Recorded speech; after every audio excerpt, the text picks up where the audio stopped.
Nuevo escándalo de confirmarse nueva vergüenza nacional. El que hasta hace pocas horas era el director adjunto operativo de la Policía Nacional ha sido denunciado por una presunta violación a una subordinada. Al supuesto delito de agresión sexual se sumaría el de coacción, lesiones psíquicas y malversación de caudales públicos. Los hechos habrían sucedido el pasado mes de abril. Ante estos hechos, el número 2 y mano derecha del DAO habría intentado comprar el silencio de la víctima ofreciendo un traslado a donde ella quisiera. Víctima y supuesto agresor habrían tenido una relación sentimental tiempo atrás, pero en el momento de los hechos ya no serían pareja. Podrían existir mensajes que confirmaran que el propio DAO habría forzado a mantener relaciones sexuales con la víctima.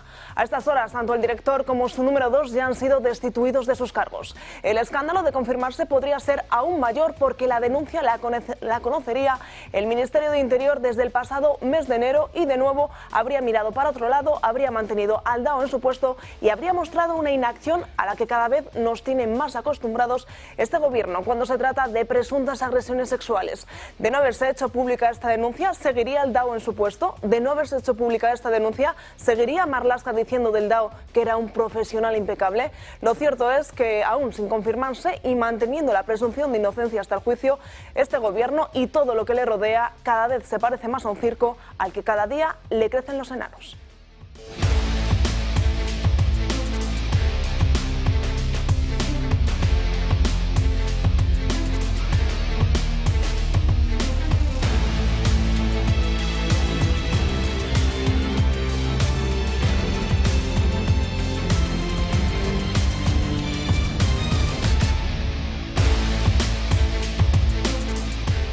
¿Qué tal están? Muy buenos días. Miércoles 18 de febrero, miramos el santo oral y hoy es San Tarasio. Por delante, además, hoy es miércoles de ceniza, día de abstinencia y de ayuno, y con él empieza la cuaresma. Quedan 40 días para la Semana Santa. Antes de comenzar el programa de hoy, desde el Toro Televisión queremos mandar nuestro más sincero pésame a la familia del Pozo porque ha fallecido uno de sus fundadores, José Fuertes, consejero delegado del grupo. Desde aquí, desde toda la casa del Toro Televisión, nuestro más sincero pésame y un abrazo para toda la familia. Ahora sí, por delante comenzamos un programa cargado de noticias, cargado de actualidad, y como no podía ser de otra manera pondremos el foco en el DAO de la Policía Nacional. Y es que ayer a última hora de la tarde de ayer OK Diario publicaba esa exclusiva que poco a poco se ha ido desencadenando en un verdadero disparate de confirmarse, y es que ya saben, supuestamente una subordinada habría denunciado al propio DAO por una supuesta agresión sexual, por una supuesta violación. De momento tanto él como su mano derecha ya han sido destituidos, han sido cesados de su puesto,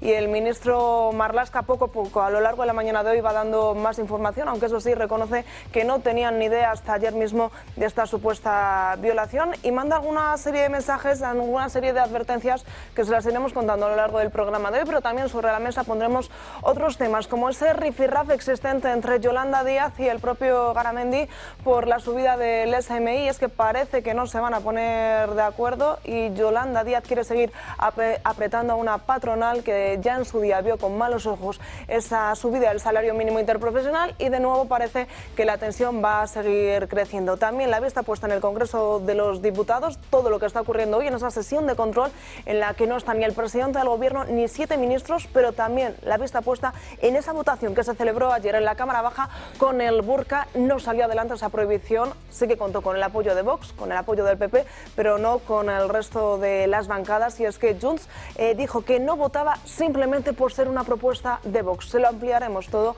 a lo largo de las 2 próximas horas, pero toca como siempre comenzar presentando a las personas que me acompañan hoy aquí, y yo soy María Francas, vuelve a estar conmigo. ¿Qué tal? Muy buenos días.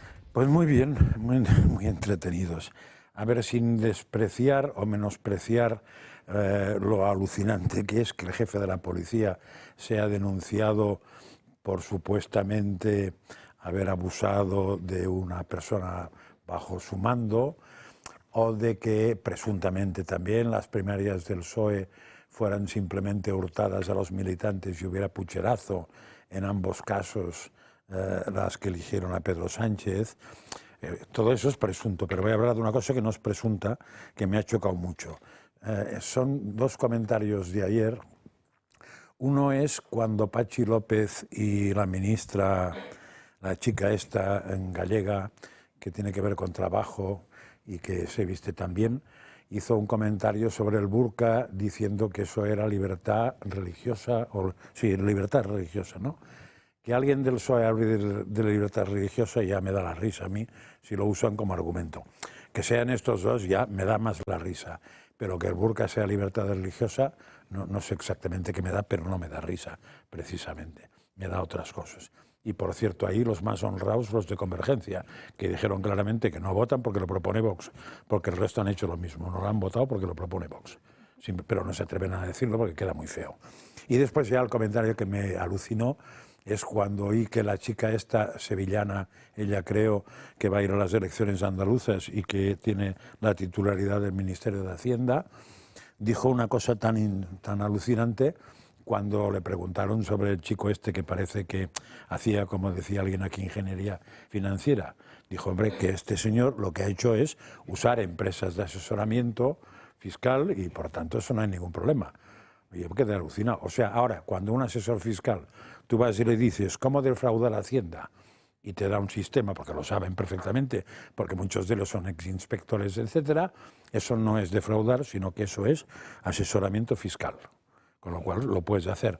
Y cuando se trata de evadir dinero para afuera, también vas a una empresa de estas, y como son empresas que están legalizadas y tal, y te dan un consejo, pues nada, carretera y manta. Hombre, que eso lo diga la ministra de Hacienda es para hacérselo mirar, pero ella, no yo. Miguel Ángel Durán, muy buenos días. Hola, buenos días. Pues coincidiendo con Josep María, pero además es que en relación con el tema, el asunto relativo a esta presunta violación y la conducta de Marlaska, yo creo que Marlaska es un digno ministro de Pedro Sánchez. Es decir, yo creo que la calaña de buena parte de los ministros de este país pues nos van dando muestras y nos van quitando la sorpresa de que actúan de esta forma. Es decir, si tienes a un Pedro Sánchez hurtando y manipulando las votaciones de su propia candidatura ante el PSOE, a partir de ahí, ¿qué piensas? ¿Con quién va a contar? Pues con gente que actúa como trileros, que es lo que son. Arturo Moreno, muy buenos días. ¿Qué tal, Natalia? ¿Cómo estás? Antes de adentrarnos en la primera entrevista, antes de presentarles a la primera invitada de Dando Caña del programa de hoy, dos apuntes. Y es que ya saben, ayer parecía ese espejismo con el buen tiempo que parecía que nos iba a empezar a acompañar, pero no, porque de nuevo tenemos una nueva borrasca y es la borrasca Pedro, que llega con vientos de hasta casi 100 kilómetros por hora prácticamente en toda la península, pero especialmente en la Comunidad Valenciana. AEMET ha reactivado el aviso amarillo por fuertes rachas de viento que volverán a ser intensas durante la jornada de hoy y la de mañana.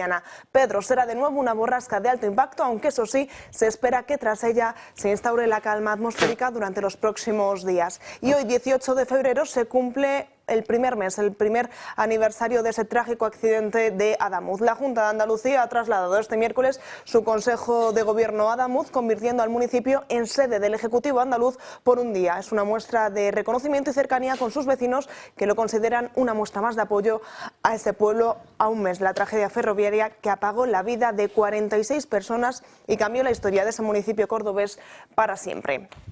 Y ahora sí, comenzamos el programa y lo hacemos presentando a Pilar Arístegui, escritora. ¿Qué tal? Muy buenos días, gracias por estar con nosotros. Muy buenos días, muchas gracias por invitarme a estar aquí, es siempre un placer. Vamos a tratar varios asuntos, pero quizá por cercanía vamos a empezar por el primero, una cita importante, un evento que tenemos el próximo miércoles 25 de febrero, que se titula El mundo indígena en el ámbito hispano. Cuéntanos, ¿en qué va? Yo creo que es un tema que hay que tratar incluso históricamente, porque hay un personaje que casi es desconocido, que se llama el general Aqualongo, que es un general de las tropas realistas, y que dice la siguiente maravillosa frase, que es: si tuviera 20 vidas, estaría dispuesto a inmolarlas por la religión católica y por el rey de España. Y de este general Aqualongo no hay una sola escultura en Madrid, cosa que a mí me asombra, que haya las de otros próceres hispanoamericanos, pero que no haya la de un general prohispano que dio la vida, además.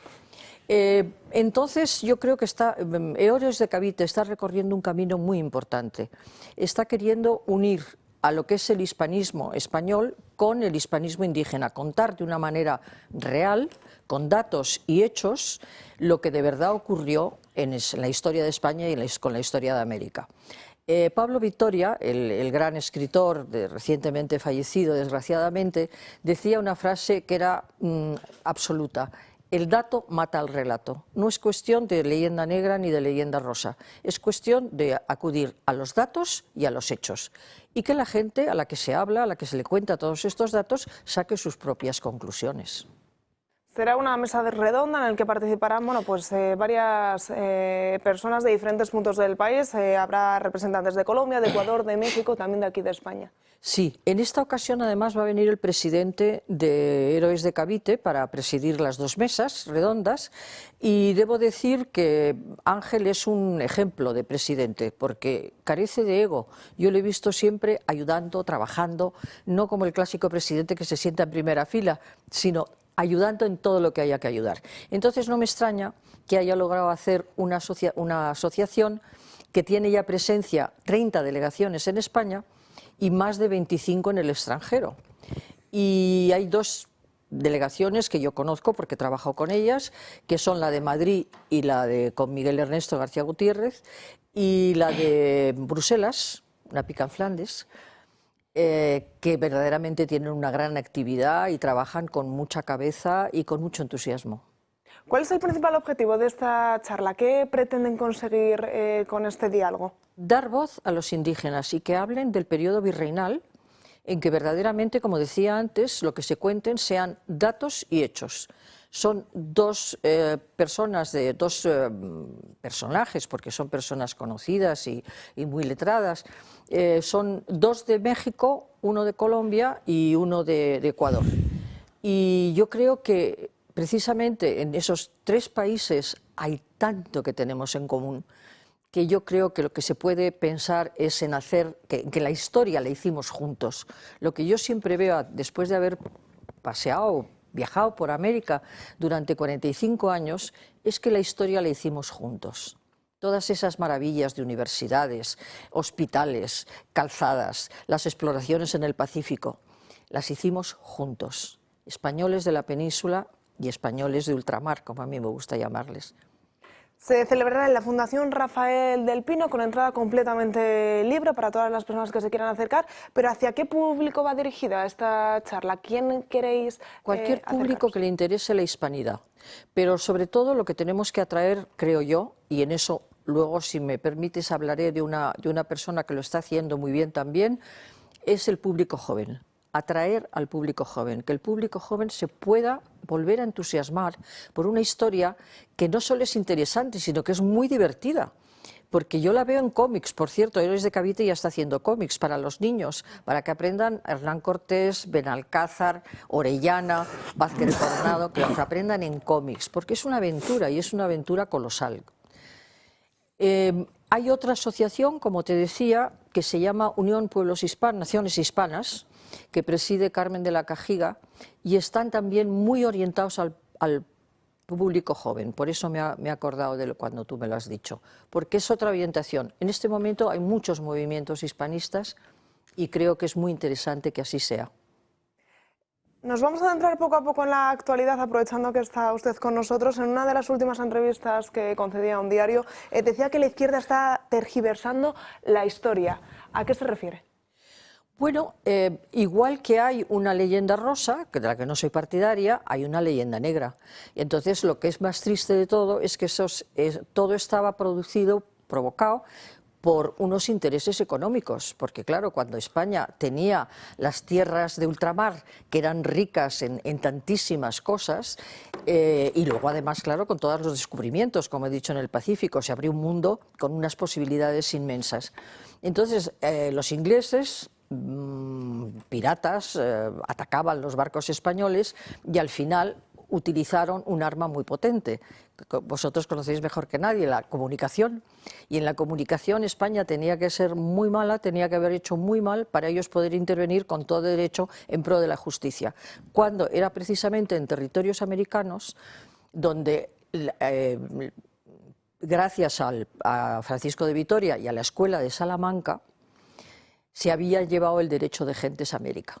Cosa absolutamente magistral, porque pensar en el derecho de gentes en el siglo XVI tiene muchísimo mérito.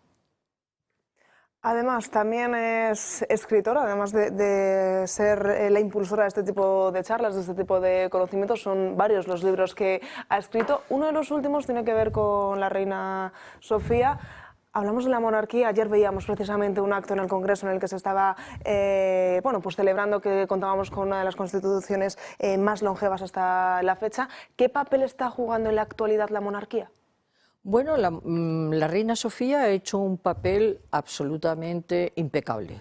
Se ha portado siempre con una enorme dignidad, ha tenido momentos muy difíciles, como saben todos los españoles, y jamás se le ha visto una mala cara, jamás se le ha visto un mal gesto, jamás se le ha visto una sonrisa, una persona que estaba constantemente con el foco encima de ella. Y nunca se le ha podido cazar en un momento malo, digamos. En este momento la monarquía tiene un papel muy difícil porque la situación está muy confusa y sobre todo a mí lo que me da una profunda pena es que un país que tuvo la Constitución del 78 y gracias a eso salimos adelante, en este momento es una sociedad enormemente enfrentada. Y el rey tiene que jugar con esos mimbres, claro, la monarquía tiene que jugar con esos mimbres, con una sociedad dividida. Ahora es una sociedad, yo creo que todavía muy sana. Todo lo que ha pasado en Adamuz, que es una tragedia espantosa, ha tenido un toque de unión en aquel funeral de Huelva, en el que las palabras de la persona que habló en representación de todos fue verdaderamente admirable. Yo creo que todavía hay gente magnífica en España, pero no hace ruido. Nos hablaba de esa figura de Sofía, quizá cuando era reina, ahora como reina emérita, ¿qué papel está jugando? Porque también la discreción es importante, vemos que acude puntualmente a diversos actos. Ella, como siempre, ha estado en los momentos en que se le necesitaba. Yo, por ejemplo, recuerdo también una trágica situación en la que cayó un autobús de unos niños que iban de excursión, hace muchísimos años, hace 30 años, 40 años. El autobús cayó al río, claro, hubo muchísimas muertes, una desgracia tremenda. La reina a las pocas horas estaba allí, presente, y ha sido así siempre, la reina Sofía, donde se le necesitaba, estaba. Pilar, ¿en qué estás trabajando ahora? Me consta que tienes un libro prácticamente en el horno, a puntito casi de salir. Bueno, ahí está, en efecto, en el horno. Se llama El mundo en mi maleta. Y es la vida de mis padres, que tuvieron una vida interesante, pero, como dice el refrán, Dios nos libre de los momentos interesantes, porque les tocó nada menos, bueno, la parte de Turquía fue agradable, porque fue simplemente el paso de un país del sultanato a Kemal Atatürk, con lo cual hubo un avance enorme en el país socialmente. Hay que recordar, por ejemplo, que las mujeres en el año 24 estaban ya en el Parlamento en Turquía. Comparemos con lo que está pasando ahora. Fue un soplo de libertad enorme en Turquía. Y luego tuvieron 3 momentos muy difíciles, uno durante la Guerra Civil, el segundo durante la Segunda Guerra Mundial, porque pasaron mis padres los 5 años de guerra en Bélgica y tuvieron que ver ese horror que era el Holocausto. Y al final, ya muy al final de la guerra, a mi padre le avisaron las 3 potencias neutrales, le avisaron que tenían que ir todos a la estación de Petit-Île en Bruselas para parar un tren, el último que salía para Auschwitz. Y lo pararon. Todo ello, sobre todo ello, se va a recoger en ese libro.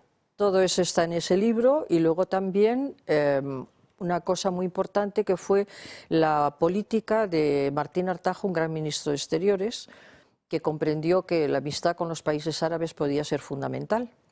Y entonces fue la apertura de las embajadas en los países árabes, que eran muy esenciales para nosotros, para los votos en Naciones Unidas.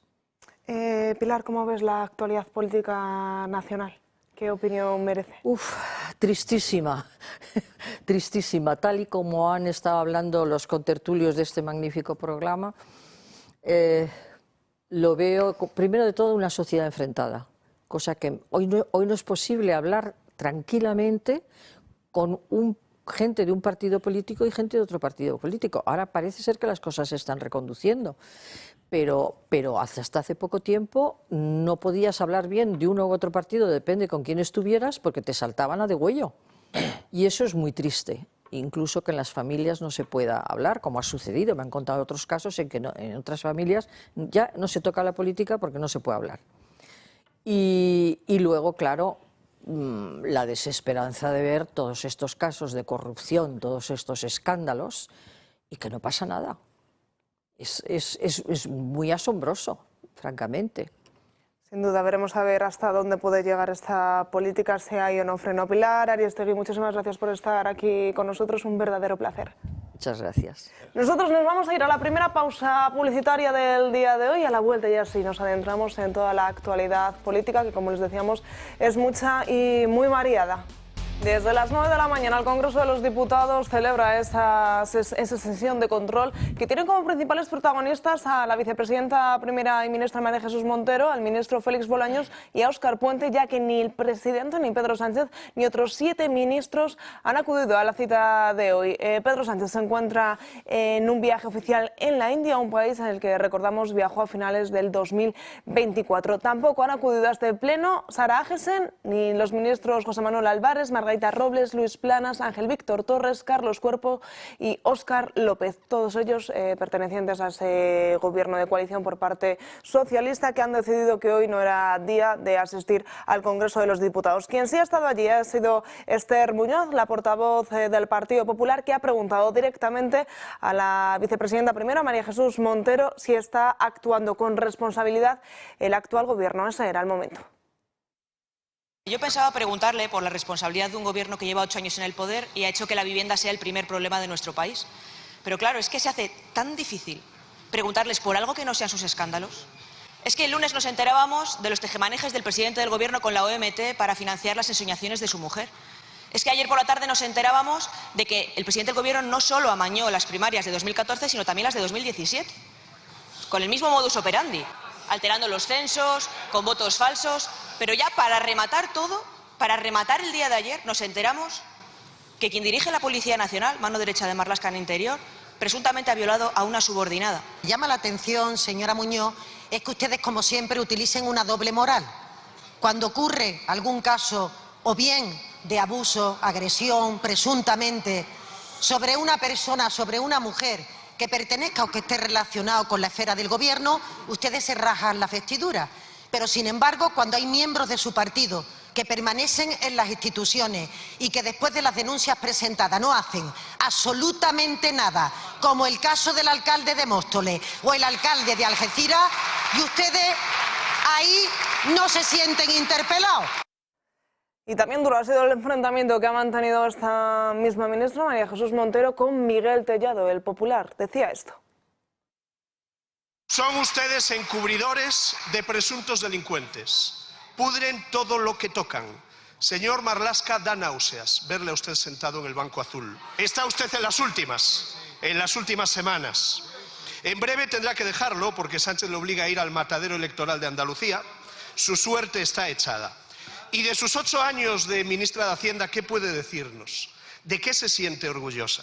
¿De verdad que este es su legado? Usted convive peligrosamente en una organización criminal y este será su legado, señora ministra. Lo que no vamos a hacer, señor Tellado, es lo que hacían su gobierno, que es utilizar el BOE para favorecer los intereses de unos pocos.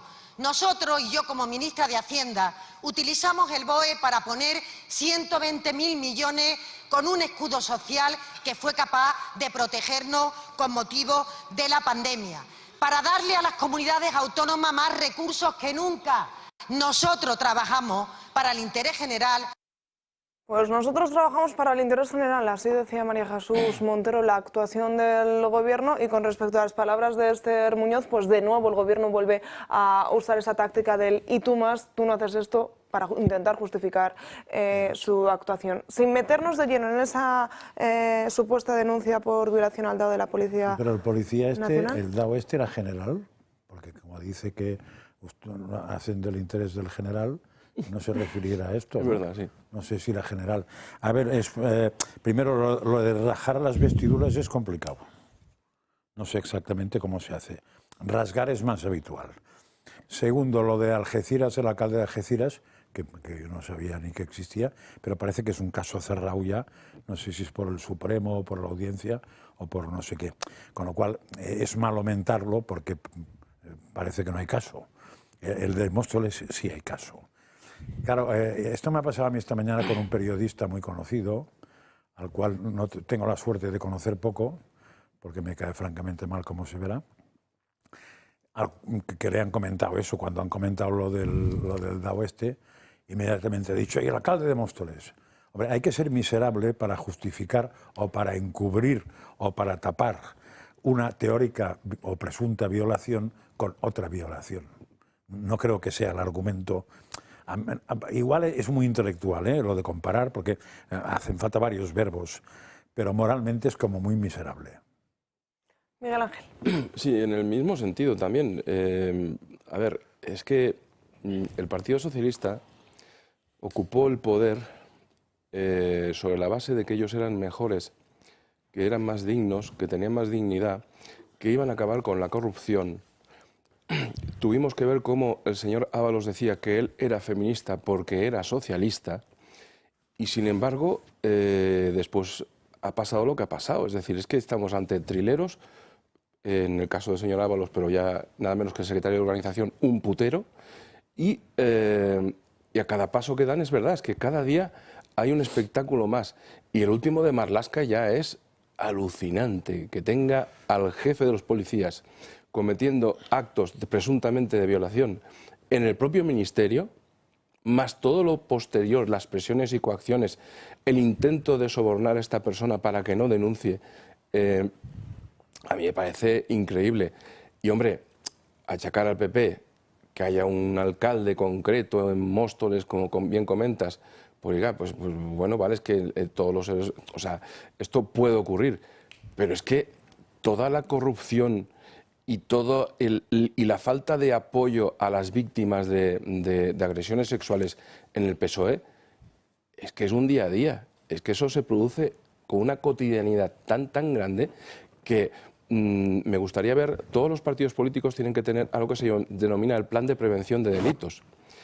Y deben implementar una serie de medidas para que dentro de los partidos no se cometan esos delitos, o sea, el famoso denominado compliance. El responsable de cumplimiento normativo penal tiene que estar como loco en el Partido Socialista. Me gustaría saber quién es, porque no le da abasto. Es que no tiene, ahí sí que había que aplicar más presupuesto, porque este hombre, esta señora, vamos, es que tengo interés y lo voy a buscar, voy a saber quién es el que supuestamente se tiene que encargar de que en el Partido Socialista no se cometan delitos, porque, madre mía, menudo trabajazo. Si te llevas una sorpresa y es uno de los mentados. Puede ser, o nombrado por alguien de los mentados. Arturo. Sí, bueno, vamos a ver, yo creo que este gobierno y todo lo que es la constelación sanchista, desde luego compiten yo creo que con ventaja en cuanto a currículum con los presos de Soto del Real y de Alcalá Meco. Es decir, yo creo que que no hay delito que no hayan tocado, ¿no?, a algún miembro de la administración socialista. La verdad que la situación, yo he seguido un poco esta mañana el debate, y es que, es decir, es una izquierda absolutamente impresentable, ¿no? O sea, lo de Óscar Puente, que es un imbécil, ¿no?, porque es un señor que no ha reconocido absolutamente ningún error, es una especie de gorila. No lo digo solamente por su aspecto, sino porque está como engorilado permanentemente con asuntos que no ha reconocido, no ha sido capaz de reconocer absolutamente ningún error, cuando realmente ha habido una secuencia de incompetencias y no una cadena de infortunios en el tema de Adamuz, ¿no? Yo lo que creo, y era lo que quería decir, que es que esto es el burka político, ¿no? El gobierno utiliza, desde que llegó al poder Sánchez, que llegó luego con trampas, como vamos a ver seguramente esta mañana, se han dedicado a utilizar la burcanización de la política española, no la bunkerización que también, sino la burcanización de la política española. Es la izquierda que se oculta. Es decir, es una izquierda que mientras la mayoría de los españoles que vamos de frente y vamos a cuerpo y digamos nos sienta bien la ropa de diario, estos señores han puesto el burka político a lo largo de toda su gestión, ¿no? El burka de llegar al poder con una promesa de regeneración política para acabar en una realidad de degeneración política como no hemos visto a lo largo de la democracia española en ningún momento. Realmente es un grupo de perlas, ¿no?, lo que hay alrededor en el gobierno y en los campos adyacentes. Ha sido el burka de no decir nunca la verdad, de engañar, de eludir responsabilidades, de mentir, siempre emboscados en un disfraz, ¿no?, de la doble cara, de no decir la verdad nunca, que no dar valor absolutamente ninguno a la palabra dada. Esta izquierda sanchista que se dicen decir una cosa un día y la otra otro día, admite el doble lenguaje, el lenguaje ese de madera, de la impostura, de la ampulosidad, para no decir nada, ¿no?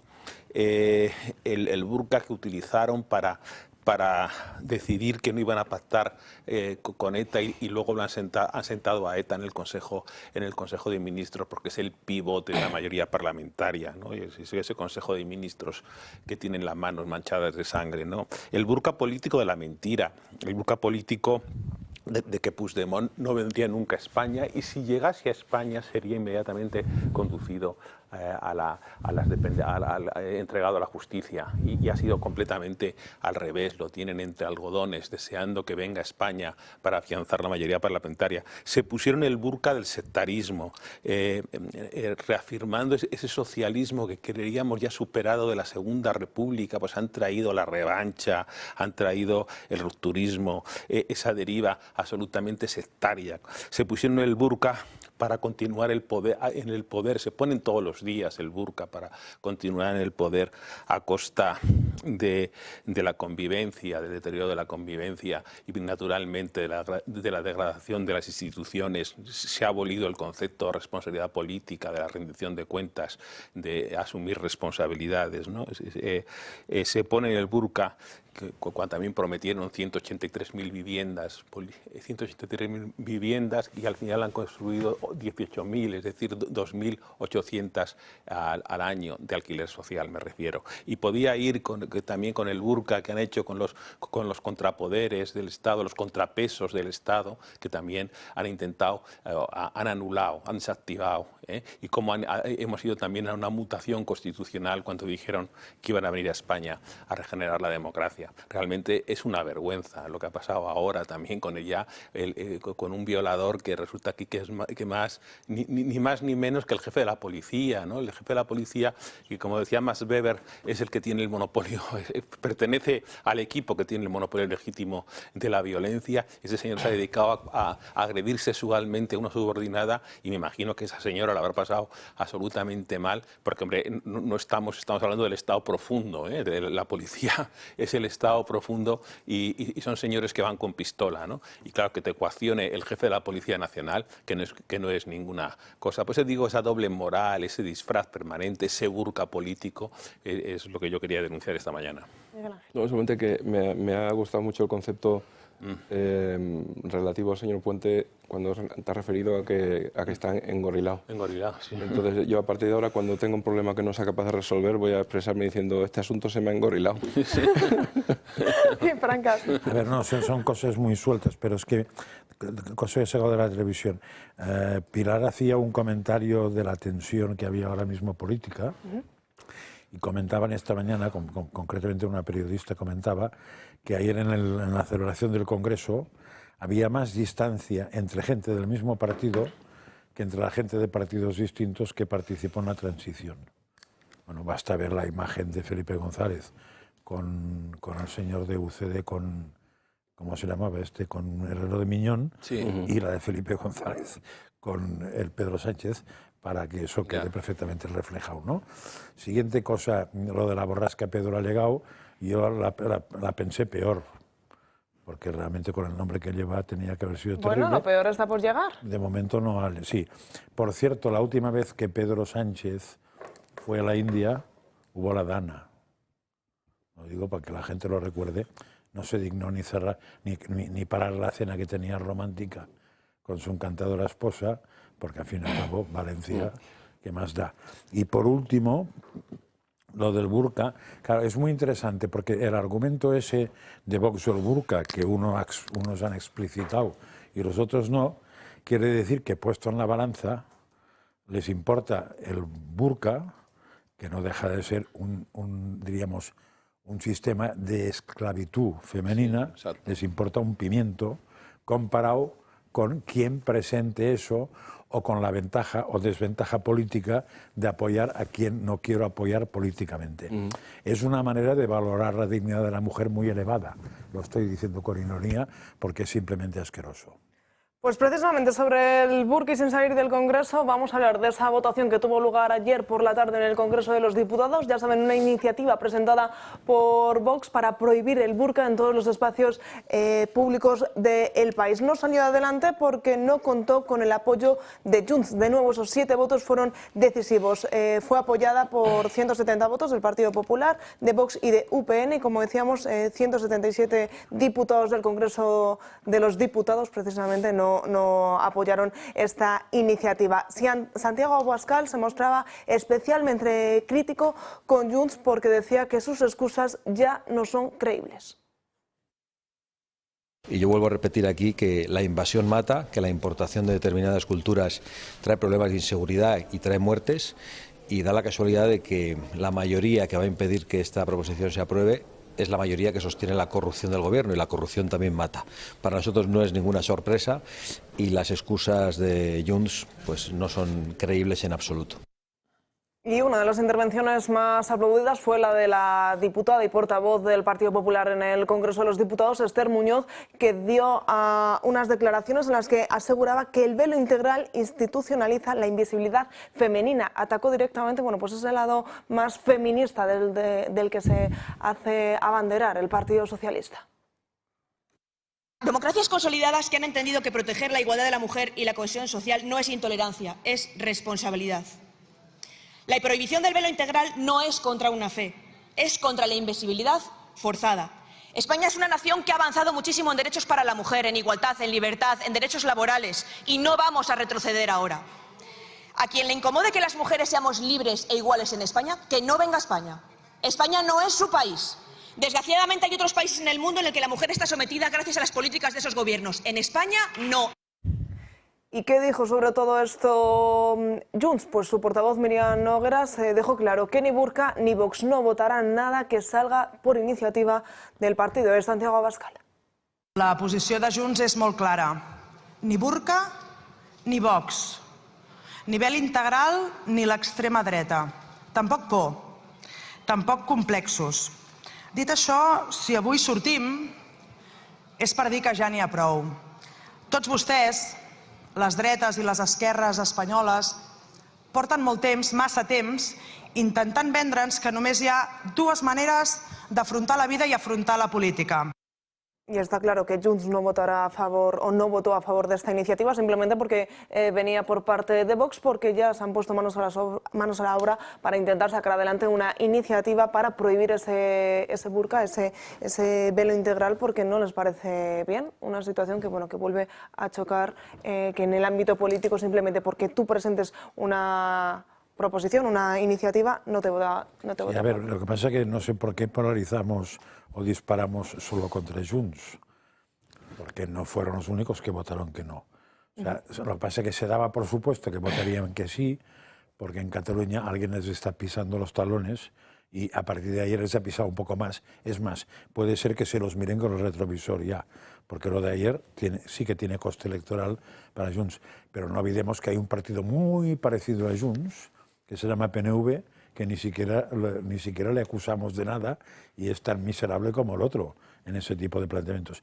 Y no digamos ya lo que es la izquierda, que es la que intenta abanderar el feminismo y es la que, vuelvo a decirlo de antes, le importa la dignidad de la mujer, lo mismo que, puntos suspensivos, no entro en detalles por la hora. Bueno, perdón, que... No, por favor, no tú. A ver, es que incluso, no solamente el burka, yo es que en alguna otra ocasión también he comentado que a mí cuando un domingo por la tarde paseo o paso por una calle en la que hay una mezquita, a determinada hora, esa mezquita empieza, o sea, en esa mezquita empieza a salir solamente hombres, y ahí no entra ni una sola mujer. Normal, porque como salga una la matan. Claro, pero la cuestión está en que en este país, en España, permitimos una especie de apartheid de género, consistente en que las mujeres que profesan esa religión no pueden acceder a la mezquita. O sea, la mezquita es para los hombres, no es para las mujeres. O lo hacen o sea, cuando la izquierda está, por ejemplo, contra la segregación en colegios y demás, esto les parece perfecto, es el mundo al revés. Y nadie se mete con esto. Imagínate que la Iglesia Católica estableciera horarios distintos para hombres y mujeres. Eso sería horrible, ¿verdad? Pues es lo que estamos viendo en las mezquitas aquí en España. Pero no nos importa. Y por último, hay algo que ya es esto ya es una ucronía, que es, lo que a mí me parecería razonable es exigir reciprocidad en los países de los que provienen o se constituyen estas mezquitas. Si en ese país de origen no permiten el ejercicio libre del cristianismo, pues aquí igual, ¿me entiendes? Pero claro, esto ya sé que esto ya es una ucronía y no tiene, vamos, no sé ni por qué acabo de decir esto. Sí, no, es el sectarismo de los nacionalismos, ¿no? Ayer se pudo ver, es decir, la toma en consideración de la proposición de ley de Vox era perfectamente asumible, estaba en línea con lo que se ha aprobado en 9 países de la Unión Europea, en países tan relevantes como Francia, Austria, Bélgica, Países Bajos, etcétera, y los señores de Junts, que en el fondo son unos sectarios, además unos sectarios que son absolutamente culpables del declive de Cataluña, porque como dijo ayer que leí o vi en Instagram a Santiago Abascal, que la verdad que a ellos lo que les debe de alguna forma han dado prevalencia a prácticamente constituir en Cataluña un califato islámico, o sea, una república islámica, porque toda la política absolutamente demencial de Jordi Pujol, el moderado Pujol, fue nosotros a los españoles no les podemos,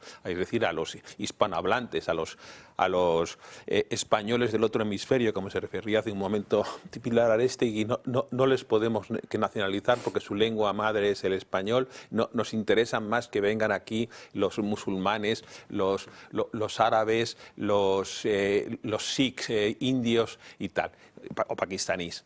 Y es lo que ha pasado, o sea, la inmigración que tienen en Cataluña se la han ganado a pulso completamente los nacionalistas, que no pueden dar absolutamente lecciones de nada. O sea, hablaban del de que España nos roba cuando se estaban llevando el 3% de todos los contratos públicos. Es decir, ha sido un auténtico horror. Que tienen a su jefe que vive en un maletero ahora mismo, tratado eso sí entre algodones por este gobierno que traidor en Bruselas, ¿no? Lo que quiero decir con esto es que a ver si desaparecen ya estos señores. Ahora resulta que quieren pactar esta misma ley con los partidos de izquierda y con una disposición adicional que diga, lo cual es absolutamente inconstitucional y va en contra del Tratado de la Unión Europea, que el control de la inmigración, que es una competencia exclusiva nacional, identitaria, es decir, que se define el Estado porque tiene fronteras y porque controla a la gente que entra ahí, tal, que se les transfiera a la Generalitat de Cataluña.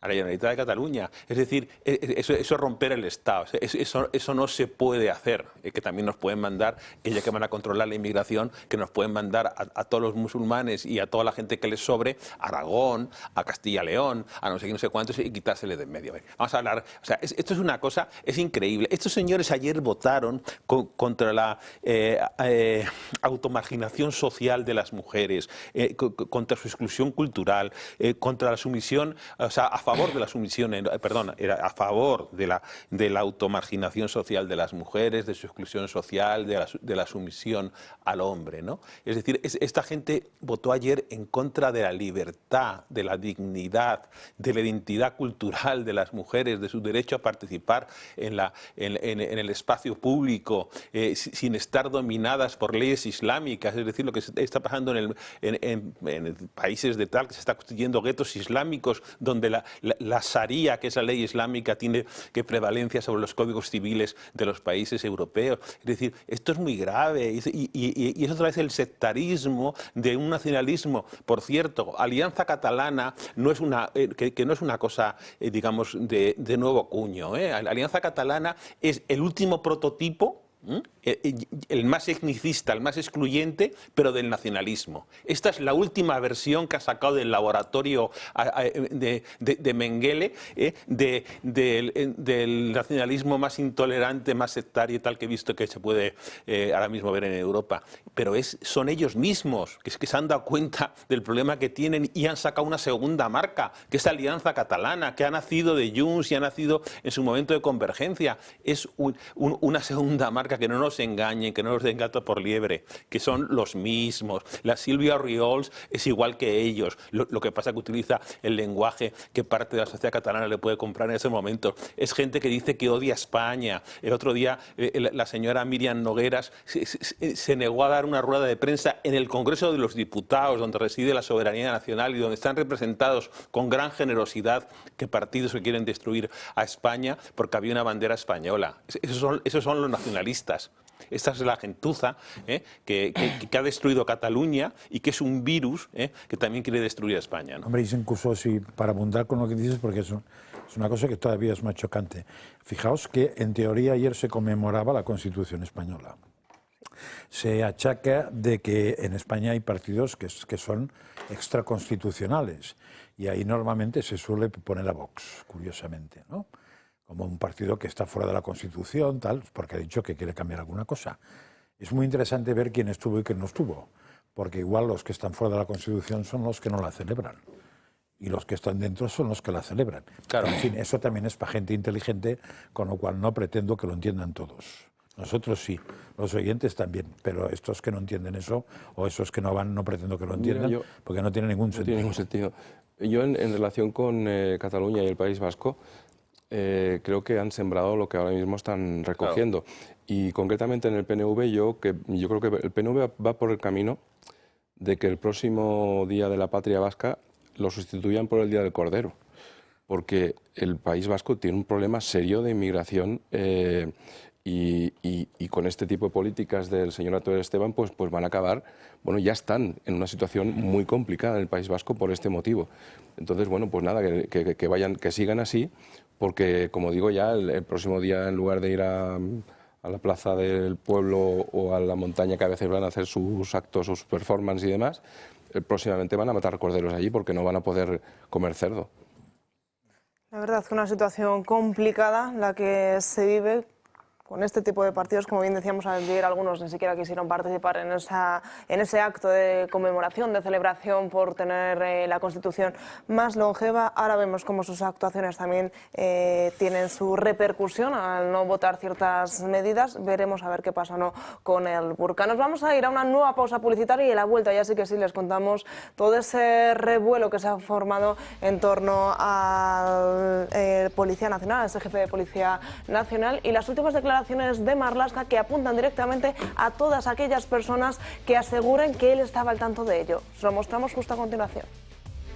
5 minutos para la 1 del mediodía y vamos con uno de los temas del día, y es que a última hora del día de ayer de OK Diario publicaba una exclusiva esa denuncia por una supuesta violación de una subordinada al DAO de la Policía Nacional, al que hasta hace apenas unas horas era el DAO de la Policía Nacional, porque ha presentado su dimisión. Vamos a conocer en detalle toda la información que se conoce hasta ahora.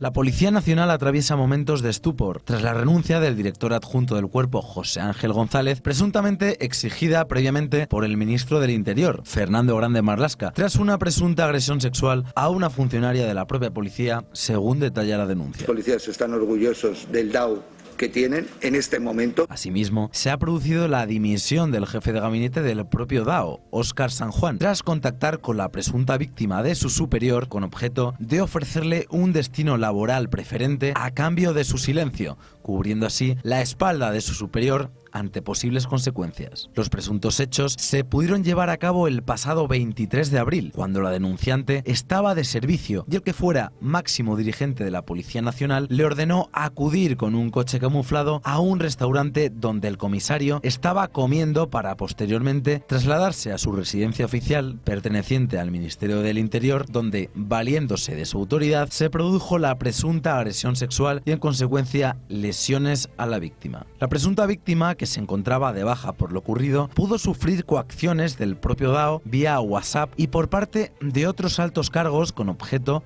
de que guardara silencio. El responsable del cuerpo policial, Fernando Grande Marlaska, ha afirmado su desinformación sobre la denuncia. Evidentemente no sabíamos nada. Si hubiéramos sabido al mínimo conocimiento de una circunstancia de esta gravedad, entenderíais que se le hubiera pedido la renuncia y si no el cese inmediato. El ministro del Interior expresó lo siguiente el 24 de octubre de 2024. El director adjunto operativo de la policía es una persona absolutamente indiscutida e indiscutible por los más de 70.000 policías. Y eso creo que ni ustedes pueden decir lo contrario. En aquella comparecencia, Grande Marlaska prorrogó la edad de jubilación del puesto de DAO de forma indefinida a través de un Real Decreto junto con medidas urgentes para los damnificados y víctimas de la DANA, ya que el próximo mes de diciembre cumple 65 años. Asimismo, Marlaska ha asegurado: si la propia víctima no se ha sentido protegida o ha entendido que este ministro le ha fallado en algún sentido, evidentemente yo sí que renunciaré y sí que dimitiré. Por parte del ala popular, ¿qué más puede pasar en nuestro país? Han pedido la dimisión del ministro. Señores diputados, Ya que señalan a Marlaska encubrir la agresión. Señor Marlaska, da náuseas verle a usted sentado en el banco azul. Todo un ministro del Interior tapando una presunta agresión sexual. El próximo 17 de marzo, denunciante y denunciado estarán citados a declarar para proporcionar la versión de los hechos por presunta agresión sexual, coacciones, lesiones psíquicas y malversación de caudales públicos. Escuchábamos las declaraciones de Alberto Núñez Feijóo, pero hace apenas una hora también se ha pronunciado a través de su cuenta de X y dice: el gran argumento del gobierno para justificar que un presunto violador estuviera al frente de la Policía Nacional es que se enteraron ayer con una querella presentada el 9 de enero, hace más de un mes, y sobre una agresión del 23 de abril del año pasado. Más allá de que no hay quien se lo crea, de verdad pretenden que aceptemos que todo un ministro de Interior no tiene ni idea de que su cúpula policial comete y encubre delitos. Fue él quien prorrogó su jubilación alegando un perfil incuestionable, así que es él quien tiene que asumir las consecuencias. Un Fernando Grande Marlaska que aseguraba, y lo escuchábamos en esa noticia, unas declaraciones que ha pronunciado en el Congreso de los Diputados, que si la propia víctima asegura que se ha sentido en algún momento desprotegida, será él mismo quien dimita. Sin duda un tema... Desprotegida por él. ¿Por él o por la Policía Nacional? Yo llega a creo decir. que viene a decir por él. Sí, por él. Que matiza, porque es muy matizable, claro. Hombre, a ver, yo voy a hacer un comentario tipo Miguel Ángel. Yo pensé que la figura que salía con los ojos tapados era la justicia, no la policía, pero ya se ve que en España deben ser ambas. Bueno, la justicia no siempre, pero la policía ya se ve que sí. A ver, si toda la jefatura de la policía, también yo pensé que había una cosa que se llaman servicios internos o algo parecido, que en España también funciona, es muy americano, pero en España también funciona. Asuntos internos, no servicios internos, no sirven comidas estos. No sé, sería muy chocante que la máxima autoridad de la policía pueda tener un comportamiento de esos y en un año después, o casi un año después, no haya trascendido nada y en medio su jefe de gabinete produzca llamadas y llamadas y llamadas. Más, a ver, yo no sé, pero en general esos comportamientos no suelen ser fruto de un calentón de un día y suele ser por él. Sí, por él. Que matiza, porque es muy matizable, claro. Hombre, a ver, yo voy a hacer un comentario tipo Miguel Ángel.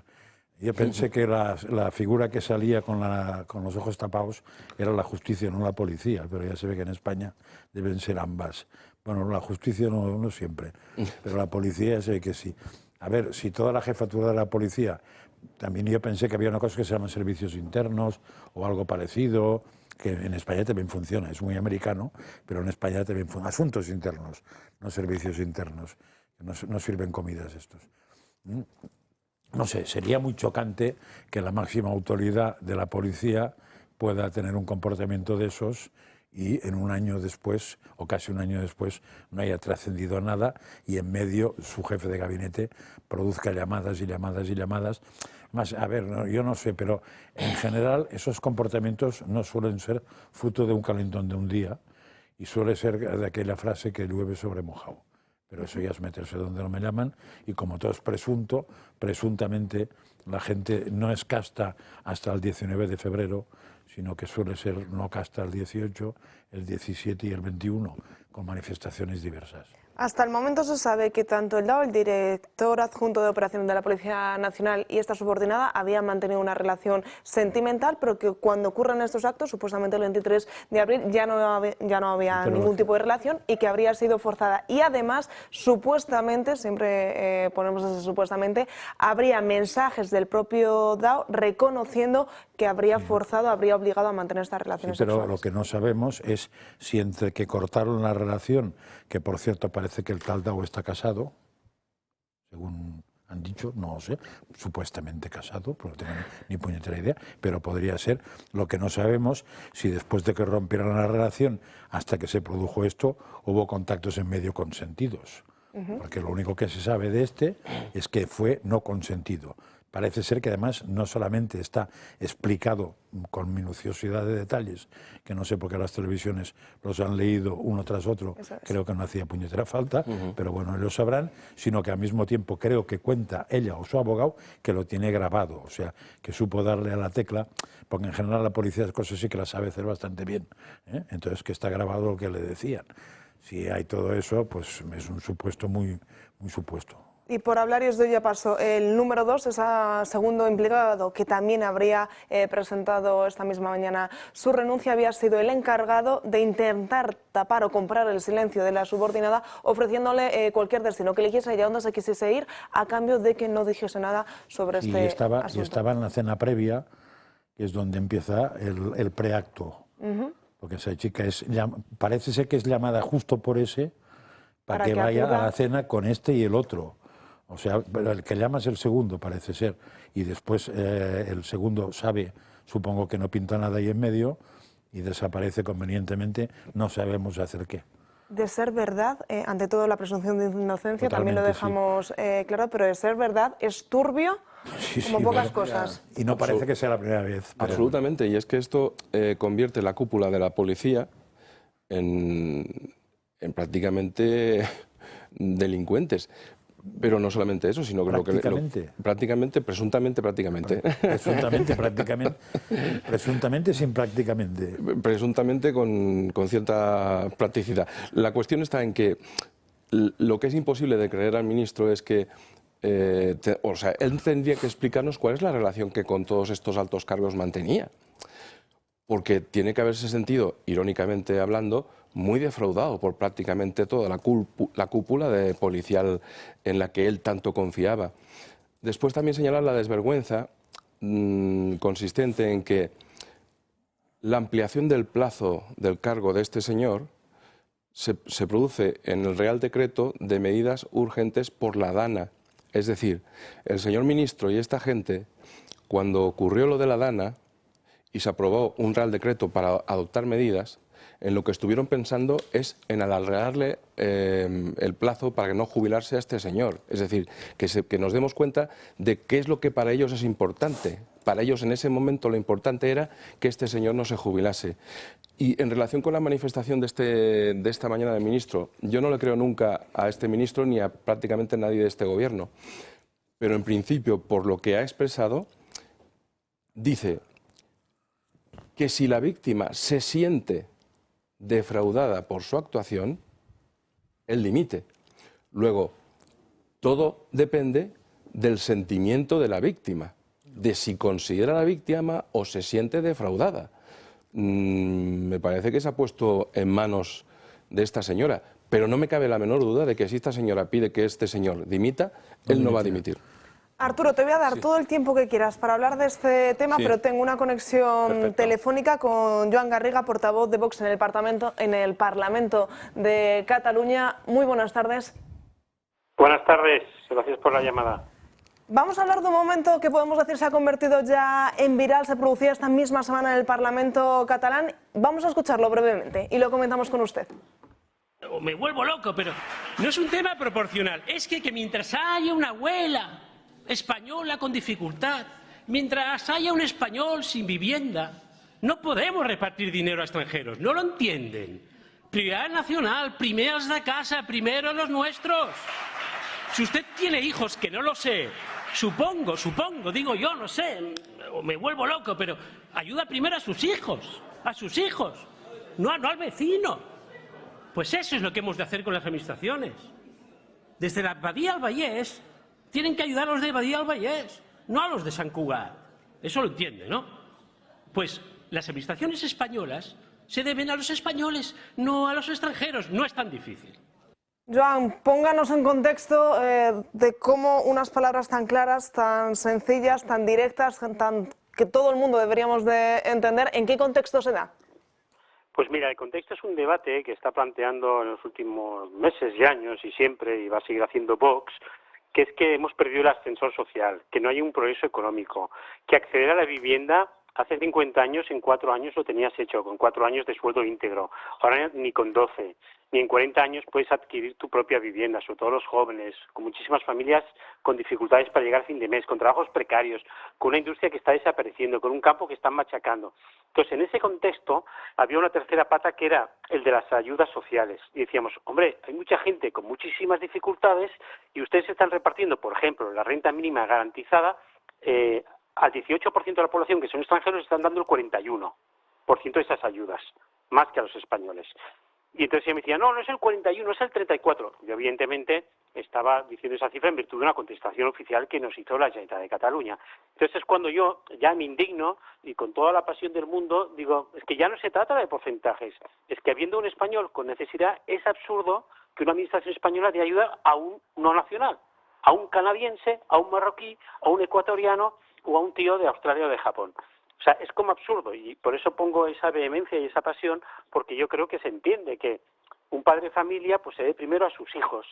Incluso, pues yo creo que tienes muchos oyentes cristianos, ¿no? La caridad, según Santo Tomás, es ordenada. Empieza por uno mismo y luego por los que te rodean, por los que conoces, por el del quinto, por el del sexto, por tu primo, pero no por el que está lejísimo si desatiendes a los propios. Entonces, yo le quería explicar eso. No podemos dar dinero a extranjeros cuando hay gente tuya, española, con DNI, españoles de toda la vida, que no llegan a fin de mes, señores mayores que no pueden poner la calefacción porque no les alcanza para el recibo de la luz, que ya no se compran productos frescos, que la gente no tiene más hijos, que tiene que dejar sus viviendas. Bueno, es un auténtico drama y lo quise plasmar de esa manera y mira, sí se ha hecho viral, porque yo creo que al final, pues bueno, con más o menos gracia, yo creo que determina un sentido común que todo el mundo está dispuesto a aceptar. Eso les parece más que evidente, es un sentido común de que muchos españoles tenemos, son muchas las familias españolas que no llegan a final de mes, que tienen realmente dificultades. ¿Cuál fue la contestación por parte de la otra diputada? ¿Cuál fue su reacción? Bueno, un clásico, somos xenófobos, racistas y tal. Yo en ningún momento hablo de razas, porque evidentemente España ha sido grande cuando ha tenido todas las razas dentro. Eso nunca nadie en Vox habla de razas.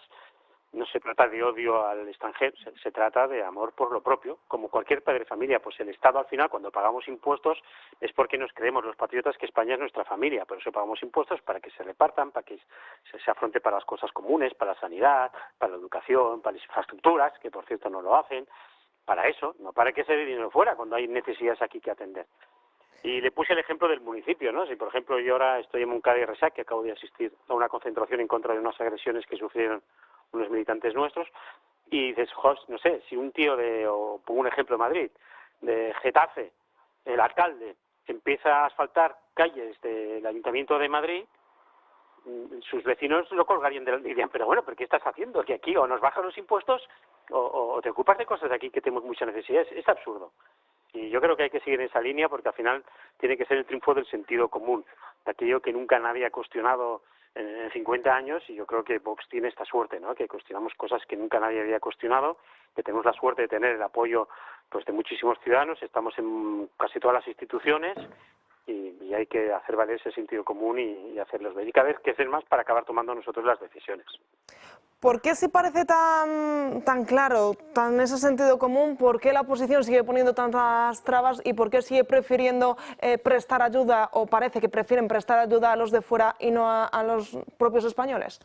Pues mira, un progre un día me dio un argumento. Me dijo, si tenemos gente aquí, extranjeros ilegales, si no les damos esas ayudas, esos bonos, esas ayudas a la vivienda, esos ingresos mínimos vitales y tal, delinquirían más. O sea, que compran la paz. Eso es lo que me dijo un progre una vez, un socialista. Entonces, evidentemente, la solución es que si aquí no tienen papeles, pues tienen que ir a sus países. Si aquí están delinquiendo, tienen que cumplir sus penas en sus países de origen.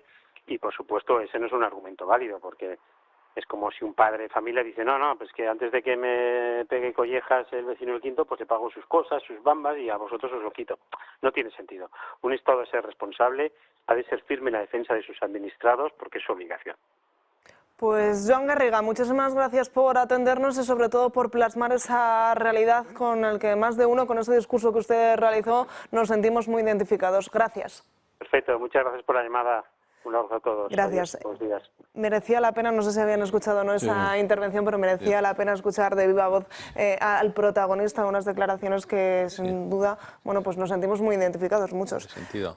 Arturo, ahora sí, volvemos al tema que te había cortado sobre el DAO de la Policía Nacional, uno de los temas. Hombre, yo que no lo conozco, que no lo sé con exactitud, pero yo estoy seguro que este señor está casado, es decir, y además eso añade. Es lo que han dicho, ¿eh? Sí, claro, ya es su aportación al matrimonio, una violación en sede oficial y con un delito de coacciones por medio, que también hay el que le han acusado también de malversación de caudales públicos, es decir, que le sacan 4 delitos y está esto en el juzgado número 8 de violencia contra la mujer, ¿no? De los juzgados de violencia contra la mujer. Bueno, han vuelto a hacer un burka, ¿no? Si un burka es ocultar, tapar, encubrir, enmascarar, disfrazar, silenciar o disimular, pues desde luego lo han vuelto a hacer, porque es imposible, yo considero que es absolutamente imposible que ante un tema tan grave, que imagino que habrán intentado, como se ha visto un poco en las filtraciones que hemos tenido, es comprar a la violada, ¿no? y agredida y coaccionada, y no lo consiguieron, de que esto no llegase a oídos del ministro del Interior. Es decir, es muy difícil que el DAO, que es un cargo fundamental del Ministerio del Interior, que está al frente de la Policía Nacional, en un tema como estos, lo que sí sabemos es que ha habido una persona que ha sido un mensajero que ha intentado, que ya digo, comprar con un buen destino, imagino, no sé cuántos, a esta mujer que ha sido violada por un superior, ¿no? Entonces, a mí me parece, y quiero ir a las responsabilidades políticas, porque los otros temas ya los habéis tratado, de Grande Marlaska. O sea, Grande Marlaska es uno de los ministros que más reprobados de la historia democrática de España como ministro del Interior. Este señor, aparte os acordaréis de la famosa patada en la puerta en un domicilio particular, con el estado de alarma, que luego se declaró además por el Tribunal Constitucional como inconstitucional y tal, y que ya tal, eso es casi peccata minuta.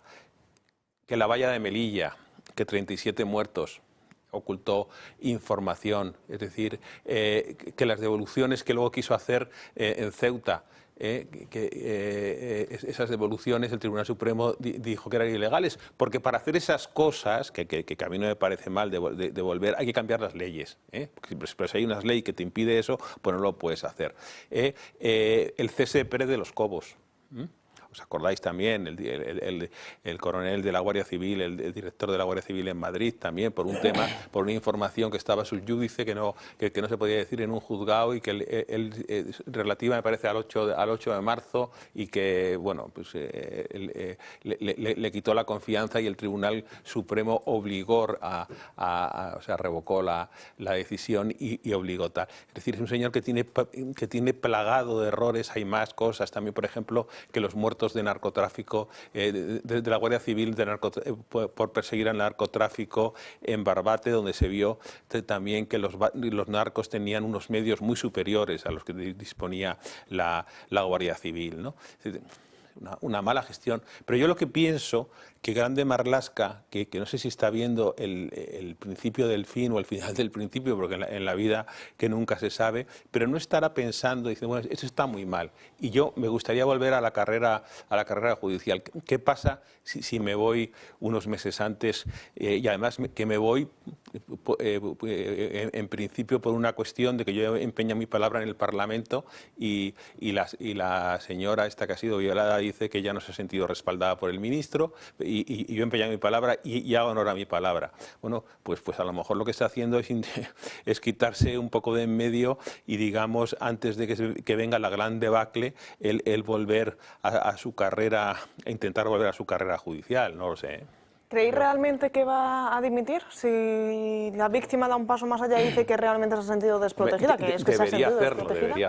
Debería hacerlo. Yo no creo, porque la credibilidad de este gobierno, igual que la palabra de Pedro Sánchez, hoy dicen esto y mañana dirán lo siguiente. En relación con la conducta del DAO y si estos presuntos hechos se confirman, la verdad es que el DAO daría entonces el perfil, perfecto para haber acompañado a Pedro Sánchez, Ábalos, Koldo y Cerdán en el Peugeot. Es decir, tendría los elementos y requisitos necesarios como para haber formado parte de esta cuadrilla, lamentablemente. Estamos hablando del máximo responsable de los policías en España, ¿eh? Ahí queda eso. ¿Y hasta qué punto son más graves esas declaraciones del propio Grande Marlaska diciendo que no estaba al tanto de nada?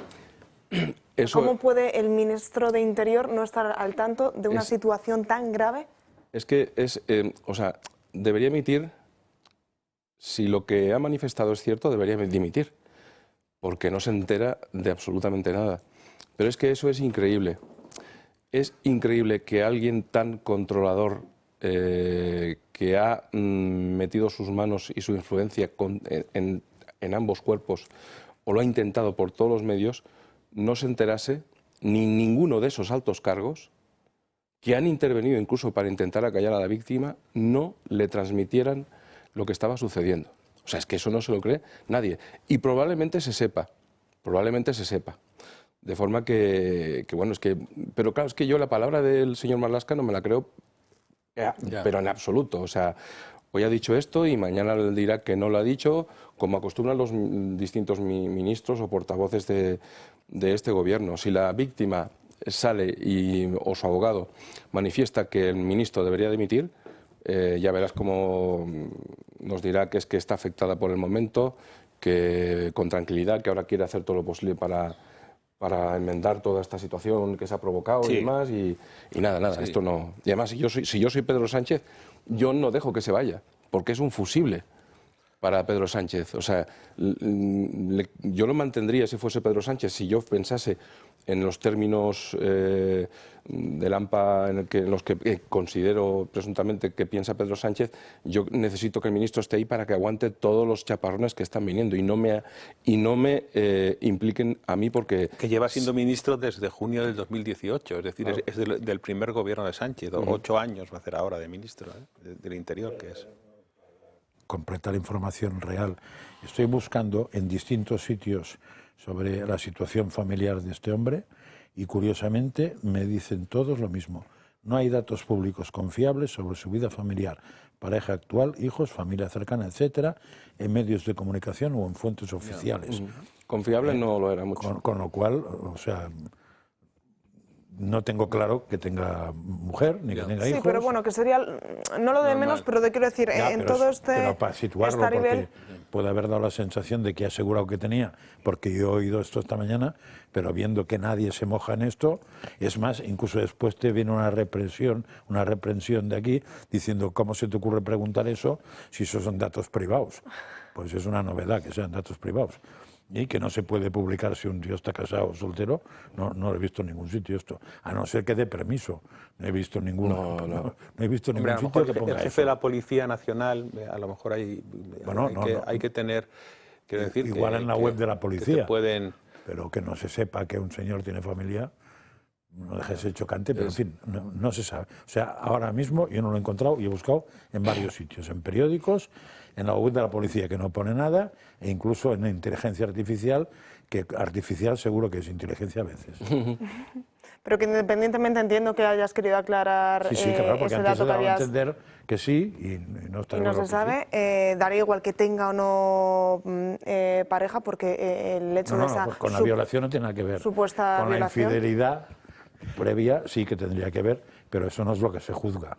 Eso es. Pero fíjate tú que la policía tiene la misión principal de velar y proteger por los derechos de la gente y garantizar su seguridad. Y lo que ha hecho este señor es precisamente lo contrario, es violar a una compañera con un rango inferior del cuerpo, ¿no? O sea, armado. Y armado, además. Y además luego con coacciones que no es que te coaccione cualquier persona, que siempre sufre la policía.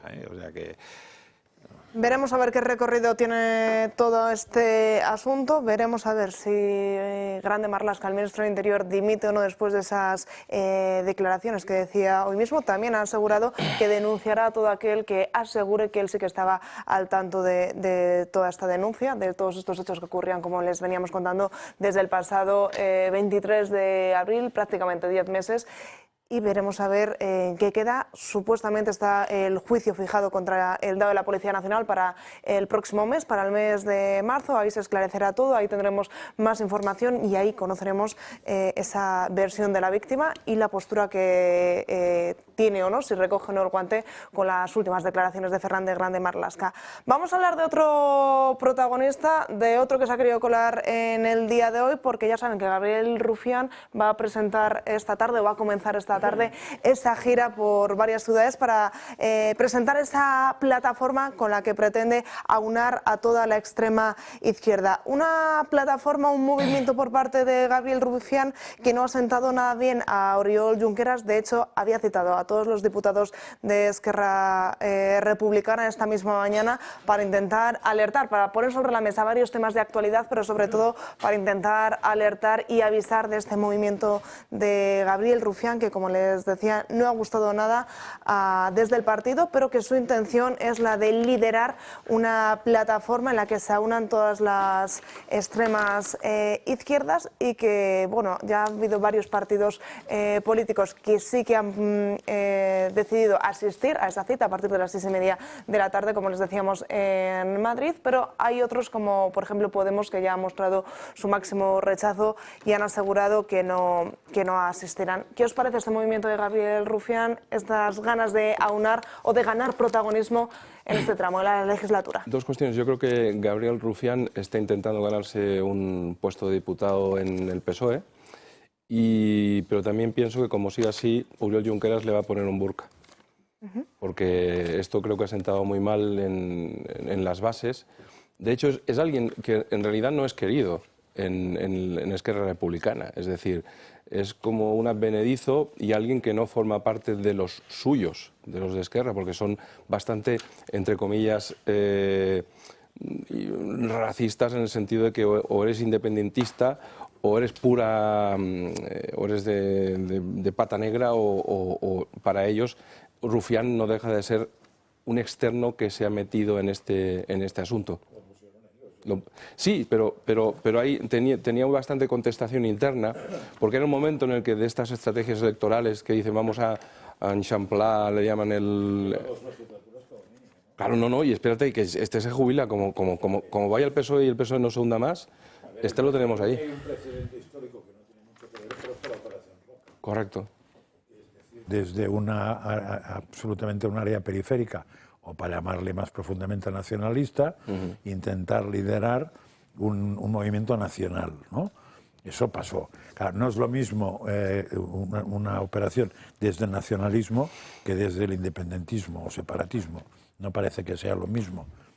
Pero, en fin, en aquel caso el éxito fue brutal porque no se sacó ningún diputado en ningún sitio que no fuera en Cataluña. Ninguno, pero, cero. Piensa, cero patatero. Rufián no pierde nada porque se va a dar una tournée... Hombre, puede perder su plaza. Sí, pero si se hubiera estado quieto, igual repetía con Esquerra, ¿no? Bueno, pero yo creo que él no es tonto, porque ya ha aprendido también en estas legislaturas y él tiene seguramente un puesto asegurado con el PSOE si Esquerra le dice qué tal.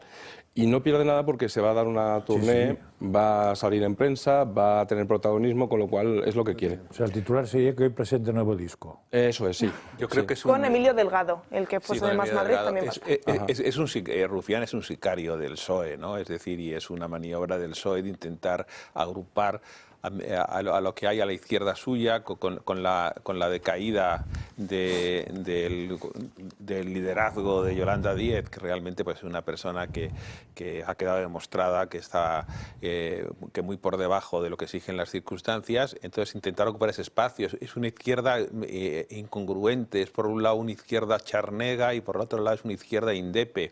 Es alguien que ha avalado, o sea, vamos a ver, una persona es de izquierdas si sabe lo que significa la igualdad y la redistribución de los recursos públicos, ¿no? Y ese señor ha avalado con su voto repetidamente en el Parlamento que políticas que tienden a los privilegios fiscales de determinados territorios y también a una utilización absolutamente partidista de los recursos públicos ajenas a los principios de la igualdad y de la solidaridad. Entonces yo creo que es un experto en redes, es un manipulador político, es alguien dedicado a hacer frases de esas que duran 24 horas, se podría dedicar al mundo de la publicidad sin ningún problema, pero me parece que aparte que es un señor que es de Esquerra Republicana y que quiere ser el líder del bloque nacionalista gallego siendo de Esquerra Republicana, quiere ser el líder de Podemos siendo el líder de Esquerra Republicana, y quiere ser el líder de Sumar siendo el líder de Esquerra Republicana, quiere ser el líder de Bildu, lo cual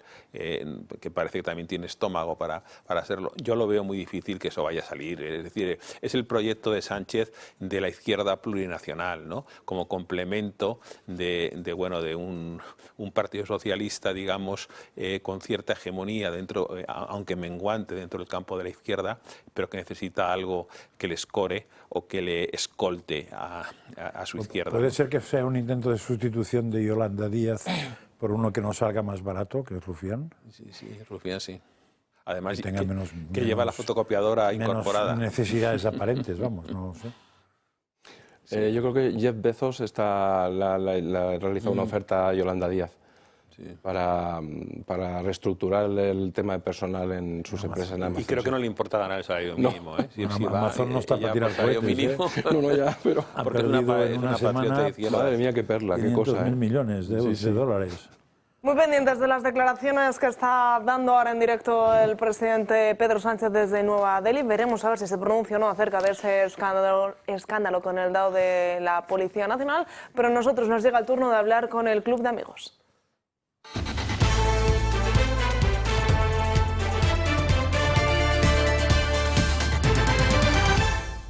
Y como siempre lo hacemos de la mano de Paula Cruzado. ¿Qué tal? Muy buenas tardes. Muy buenas tardes, Natalia. Pues la verdad es que muy contenta de que cada día se vayan sumando pues nuevos socios, que se vayan sumando pues aquellas personas que siguen confiando sobre todo en este proyecto. Yo quiero dar la bienvenida a Francisco, a Manuel de Madrid, a Ramón de Valladolid. Bueno, me dejo muchos, pero estos tres personas al final pues es que se acaban de dar de alta hace breves minutos antes de que yo bajara.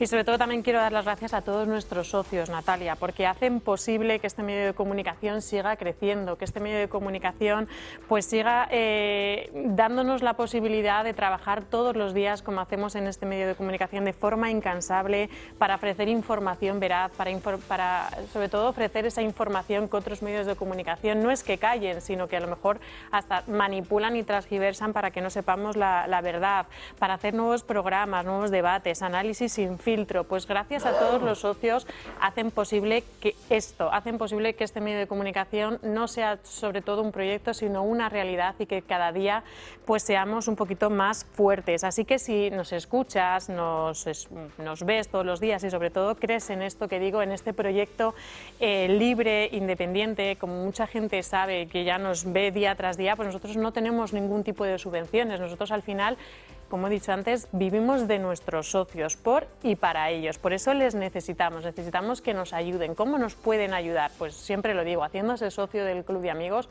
con una cuota que cada uno, en función de lo que estime oportuno, lo que su economía le permita, así fija la cuota. Luego hay gente que dice, bueno, pues yo una recurrencia la verdad es que no me lo puedo permitir. Pues yo hago donaciones puntuales. Pues pueden hacer donaciones puntuales a los números que ahora aparecerán, a los números de cuenta que ahora aparecerán en pantalla, de la cuantía que ustedes estimen oportuno, cuando puedan. De verdad que nosotros muy agradecidos, porque también son muchas aquellas personas que lo hacen de esta forma. Y tanto socios como donantes, además tenemos, bueno, pues una ventaja, entre comillas, que es que se pueden desgravar esa donación o esa cuota que hagan a lo largo del año. Los primeros 250 euros las personas físicas sobre todo se pueden desgravar hasta el 80% de esa donación, porque también hay empresas que nos ayudan a seguir hacia adelante y se lo pueden desgravar en el impuesto de sociedades. Y sobre todo también, y aprovecho que siempre que está Miguel Ángel le tiro el guante, le tiro la caña, sobre todo también aprovecho a dar las gracias a todas aquellas personas que dan un punto más, ya no se hacen ni socios ni donantes, sino que confían en nosotros, confían en este proyecto y sobre todo quieren que sigamos siendo su voz y sobre todo que queramos seguir defendiendo esos principios y esos valores que ellos han defendido en vida, que es el apartado de testamentarías y herencias.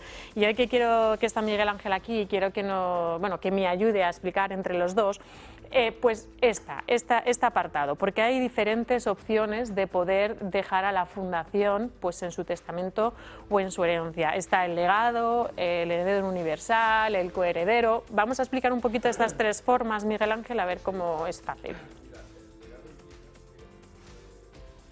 Para cuando ya no esté, decide pues que un bien concreto de su herencia, o un inmueble o una cuantía de dinero, vaya a la fundación.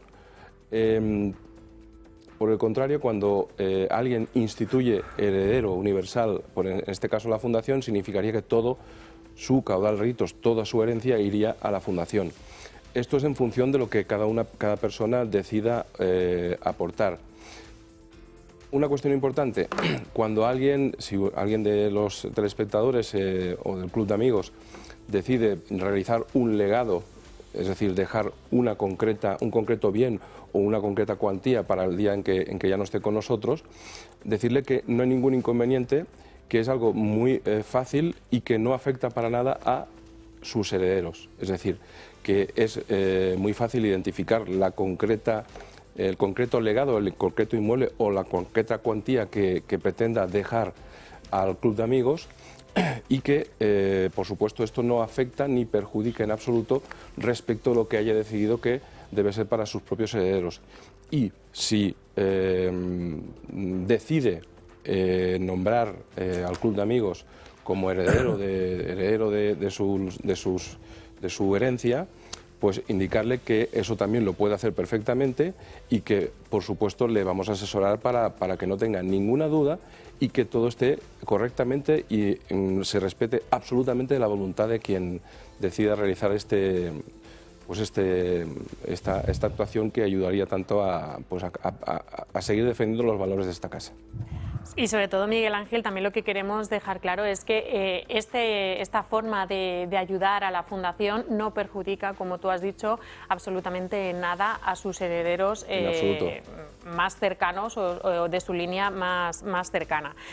También es un trámite que es sencillo, sí, que desde aquí nosotros, bueno, pues no es que animemos a que, hombre, por supuesto que nos ayuden, pero sí sobre todo a que dejen ese trámite hecho, porque hay mucha gente que nos llama, es que es muy enredoso, es que es muy enreda, es que es muy complicado, es costoso. Pues desde aquí vamos a quitar esos dos falsos mitos. Uno, no es costoso, porque creo que el trámite económicamente creo que no es más de unos 50 euros, ¿no es así, Miguel Ángel? Es así, no es más de esa cuantía. Y por otra parte, aprovechando que esa concreta persona decide tener ese gesto con el Club de Amigos, además, en la propia notaría pues, nos ocuparíamos de ordenar el resto de sus disposiciones, de lo que quiera hacer, es decir, que le quedaría absolutamente todo claro. Es muy sencillo, pero tendría el asesoramiento para que no tuviera ninguna duda y que todo estuviera muy bien ordenado. Es un trámite sencillo, es ir a una notaría y dejarlo todo, bueno, pues como con las voluntades que ustedes quieran. Y nada, yo ya me despido, animo a todo el mundo a que nos llame al teléfono del Club de Amigos, a que se haga socio, a que siga confiando y haciendo sobre todo grande este proyecto, este medio de comunicación, tanto el Toro Televisión como nuestros oyentes que nos están haciendo a través de Radio Libertad. Y nada, que nos llamen, que se informen, que sobre todo se acerquen a la Fundación y sobre todo al Club de Amigos para que juntos seamos más fuertes, que verdaderamente nos hace falta, sobre todo de cara a este panorama político y mediático que estamos viviendo. Así que este resquicio de libertad es algo que tiene que ser imprescindible y sobre todo pues al final marcar la diferencia con otros medios de comunicación. Pues Paula, muchísimas gracias, Miguel Ángel, a ti también por explicarnos también este tema tan importante para nosotros, también para ustedes. Y antes de irnos a publicidad, veíamos esa imagen de Pedro Sánchez ofreciendo esa rueda de prensa desde Nueva Delhi. Pues bien, ha dejado varios titulares que tienen que ver con ese dado de la Policía Nacional. Ha dicho que en todo momento respeta a la víctima, pero también ha pedido que ojalá todos los grupos parlamentarios, todos los partidos políticos fuesen tan responsables como lo es Marlaska, con esas últimas declaraciones en las que aseguraba que dimitiría si no se ha sentido la víctima responsable, y ha vuelto a sacar a coalición a ese alcalde de Móstoles. De nuevo ha vuelto a utilizar esa técnica, esa táctica del y tú más para hacer referencia a todos aquellos que critican esos comportamientos, esos supuestos abusos sexuales desde el propio Partido Socialista. Les ampliamos toda esta información y encaramos el tramo final del programa de hoy, pero será después de la última pausa publicitaria. 2 menos 20 del mediodía, seguimos en directo aquí en Dando Caña y vamos con otro de los temas del día. Es la exclusiva que publicaba esta mañana el diario El Español y que tiene que ver con esas primarias de 2017 del Partido Socialista. El Español accede en exclusiva a esos WhatsApp secretos de Koldo García en los que ordena a su expareja que meta votos falsos en las primarias que Sánchez ganó a Susana Díaz y a Patxi López. Llegan a decir que estoy esperando un poco para que cuele lo de haber contado, es decir, que estaba todo planificado, todo amañado para que una vez llevado a cabo ese recuento, la expareja del propio Koldo García metiese votos falsos, en ese caso aseguran mete los de los 4 rumanos, para que así saliese vencedor, saliese ganador el propio Pedro Sánchez en esas primarias del Partido Socialista del 2017. Francas. Podemos pensar en un señor hipotético cuyos primeros pasos profesionales vienen auspiciados por un señor que se dedica a tener casas de prostitutas, o sea, prostíbulos y saunas gays. Con lo cual, evidentemente, es un ambiente absolutamente edificante, donde la parte moral prima sobre la parte económica, y no hay ninguna duda en que el fin no justifica los medios en absoluto, sino al revés, ¿no? Que a partir de ahí decides dedicarte a la política y que en la política lo que haces es intentar amañar una urna detrás de una cortina para salir votado, se dan cuenta, te pegan una patada y entonces vas a unas primarias falseando los resultados en base a hacer un pufo o como se llamaría en las primarias. Después consigues, una vez consigues ser el jefe del tinglao que quieras, resulta que aprovechando una parte de una sentencia de un tribunal que está metida a calzador y que después hay que quitar porque se considera que esa sentencia no pintaba nada, consigues dar un vuelco a la institución en la cual pretendías trabajar para ser el dueño de la institución, el CEO, el presidente, la madre superiora y tal. ¿Se espera después que gobierne decentemente? Pues si alguien lo espera, que lo espere sentado. Además, a mí, lo que ha empezado a aparecer en prensa, y parece ser que vamos a tener suculenta información sobre cómo se manejaron, es que aquí existe una dinámica, es decir, aquí existe un procedimiento. Estas noticias lo que ponen de relieve es que ya lo habían hecho antes y seguían el procedimiento, la forma en que amañaban todas estas primarias, estas elecciones. Por otra parte, a mi juicio me parece increíble que el propio presidente del Gobierno nos quiera hacer creer que no sabía nada de esto, porque vuelven a ser los miembros del Peugeot los que están implicados en este tipo de conductas. Supongo que también saldrá bastante información respecto de la financiación de su campaña, que parece ser presuntamente que venía financiada por su suegro, el propietario de las saunas y prostíbulos.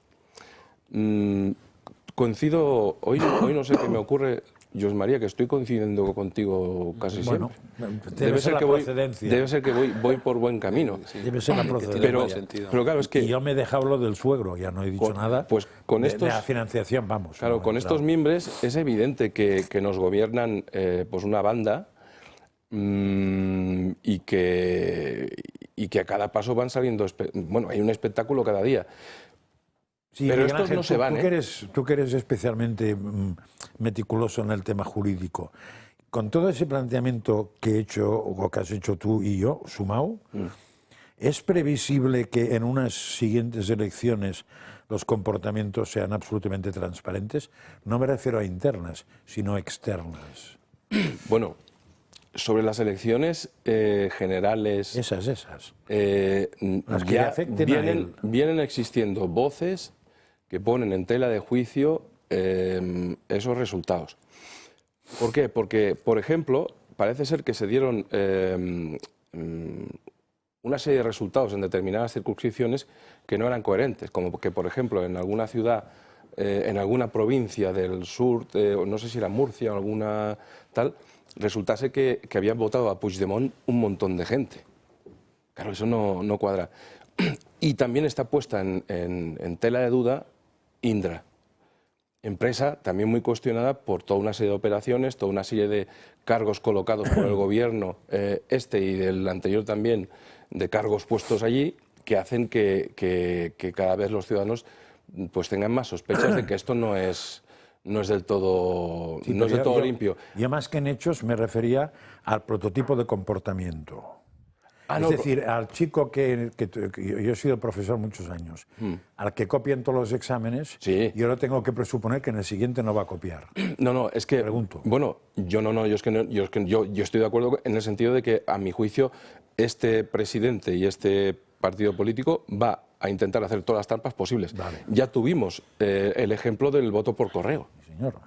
Es decir, bueno, y por otra parte, es que además es tan sencillo como que ¿cuándo se convocaron las últimas elecciones? ¿En qué momento del año? En plenas vacaciones de los españoles. Claro. Es decir, ¿a alguien se le ocurre? ¿Había sucedido eso en alguna otra ocasión? ¿Verdad que no? Es decir, es que desde luego que los españoles en estos momentos ya nadie que vote al PSOE puede sentirse engañado. O sea, nadie, si el resultado que saquen, es que Pedro Sánchez no está engañando a nadie en este momento. Entonces, si esta gente no deja el poder o le siguen votando, es que a lo mejor la ciudadanía española se lo merece. Sí, hay un dato muy concreto, por ejemplo, el dato del CERA de las últimas elecciones en Aragón. Ha habido 4.300 votos y que más del 50% de los votos han ido al Partido Socialista, ¿no? En concreto, ¿El CERA qué es? ¿Qué? ¿El CERA qué es? El CERA, residentes en el extranjero. Vale. En concreto, bajo el paraguas de Sánchez se han nacionalizado hasta ahora 1,5 millones de personas, de las cuales 290.000 son de origen marroquí. Vale.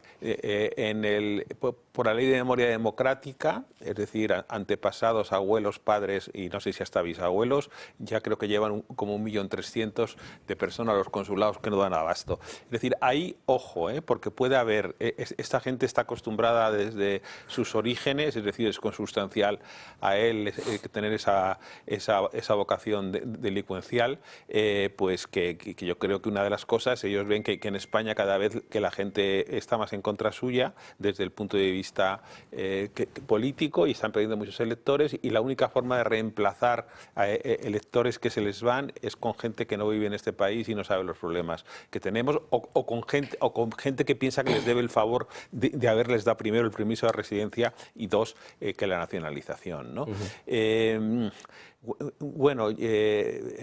A mí me parece que si hubiese un juego que fuese como el bingo, pero en vez de números fuesen delitos, estos cantaban línea y bingo, vamos, a los 5 minutos, porque tienen todo el Código Penal que dentro de su tal. Es decir, son unos tramposos. Empezaron, que toda esta banda, que luego han sido también proxenetas, como Ábalos y como Koldo, empezaron haciendo trampas en cosas muy elementales, como ese, o sea, no tener ningún sentido democrático, darles exactamente igual, intentar introducir papeletas de unos supuestos rumanos a través de la mujer de Koldo en el proceso electoral. Ya también hicieron algunas trampas más. O sea, todo es una cosa verdaderamente entre pendenciera y vulgar, ¿no? O sea, gente como, que no sé si la palabra es bravucona o es una palabra demasiado educada, ¿no?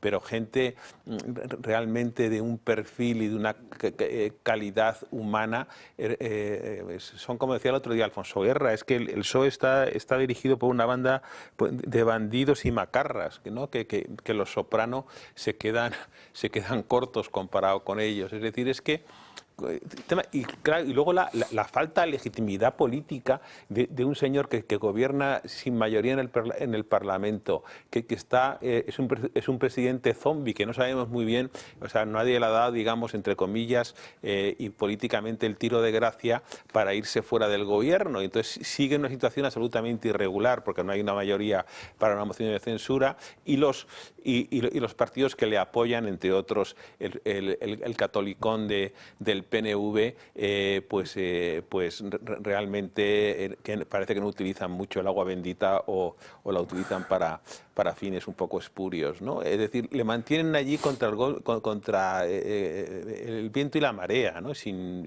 ningún tipo de tal, y él sigue, habla en Nueva York, que no sabemos a qué habrá ido a Nueva York, es decir, ahora también en política internacional. No, esta vez a la India. A la India. Aparecen en política internacional ahora mismo como un rebelde que quiere confrontar con Trump, que reniega de la Alianza Atlántica, del rearme nuclear, de no sé qué, no sé cuánto. Bueno, es un señor. Son jornadas sobre inteligencia artificial. Inteligencia artificial, sí, estará allí que también con una beca, ¿no? Es decir, y nada, su mujer que se niega a entregar el pasaporte, lo cual es una cosa verdaderamente lamentable. El juez, que por cierto ya el juez Peinado, por el que siento un gran respeto, pero y que ya debe ir acabando porque lleva muchos meses que la instrucción del sumario sobre su mujer, porque me parece que hay que muchos indicios y muchos delitos, o sea, que ya están absolutamente comprobados, y es un señor que quiero decir que es importante que yo creo que cuanto antes esta señora responda ante los tribunales de todo lo que ha hecho, ¿no? Que luego hay otras causas que se pueden abrir por el tema de Europa,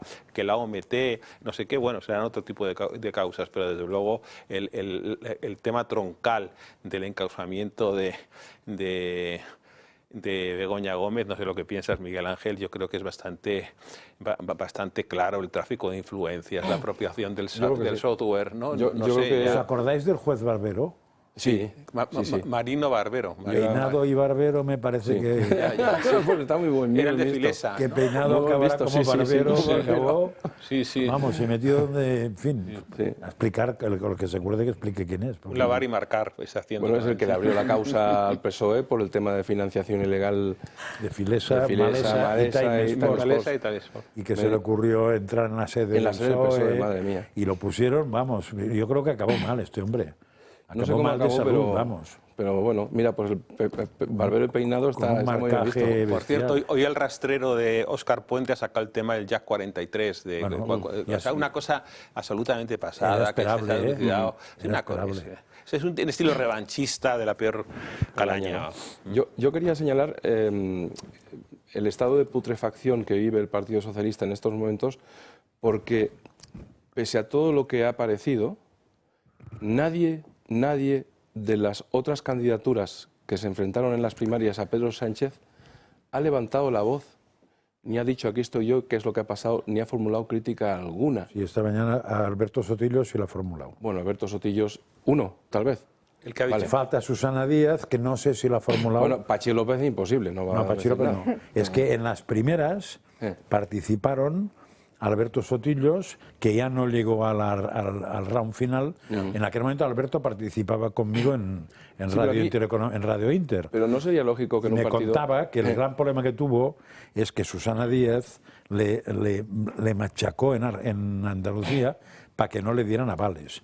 Con lo cual él, a pesar de que lo intentaron, no consiguió los avales mínimos para participar. Y los que quedaron son Pedro Sánchez, Eduardo Madina, creo, y el líder sevillano de esta rama, que era la rama más andalucista, izquierdosa, en teoría oficial del PSOE, que es una rama muy conocida. Pero normalmente debería montarse, debería haber ardido Troya al conocerse todo esto. Bueno, y las segundas elecciones, que son contra Susana y Pachi López, la noche anterior, en el programa que tenía yo también participaba una de las que llevaba toda la campaña con Pachi López, que ahora no me sale el nombre, tendría que buscar en el móvil, y me comentó, bueno, esto está...